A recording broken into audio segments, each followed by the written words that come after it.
When simplifying a radical expression, we want to write an equivalent expression that has the exact same value as the original.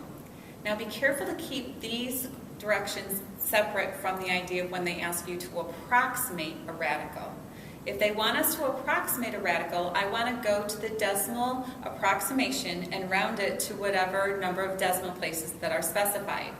But if it says to simplify the radical expression, I'm not supposed to go to the decimal approximation. I'm actually supposed to keep it in radical notation, but just simplify it as well as I can.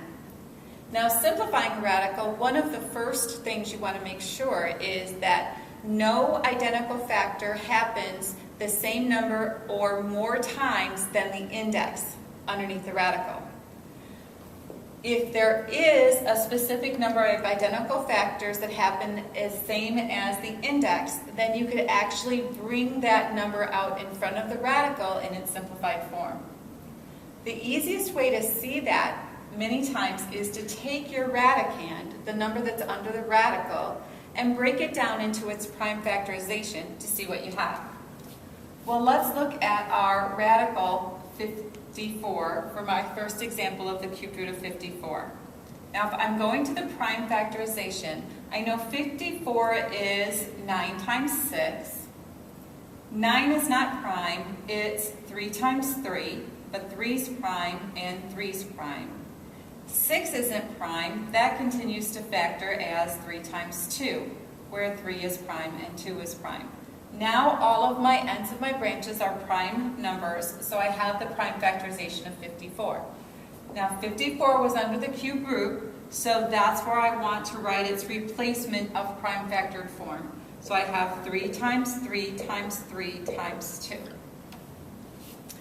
Next, what we do is we look to see if we have as many identical factors as the index, because if so, then those then go and that particular number gets to come out of the radical. My index is 3, so I'm looking for 3 identical factors. I have 3 times 3 times 3, so I have 3 identical factors of 3, so that means 3 comes out of the radical. But I only have one factor of 2, so that has to stay under. So my simplified form of the cubed root of 54 is 3 times the cubed root of 2. Make sure in your final answer that if you had a cube root in your original question and you just brought out the factors that could come out from that index, then you need to make sure to write your cube root in your final answer of the simplified form as well. Let's look at the next one, which is to simplify the fourth root of 162. So again, I want to see what the prime factorization is of 162. Well, 162 is even, so I know it's divisible by 2. 2 divides into 162 81 times. 2 is prime. 81 factors as 9 times 9. But 9's not prime. 9 factors as 3 times 3, 3's prime and 3's prime. And 9 again factors as 3 times 3, 3's prime and 3's prime. So for my fourth root of 162, I'm going to replace the 162 with its prime factorization.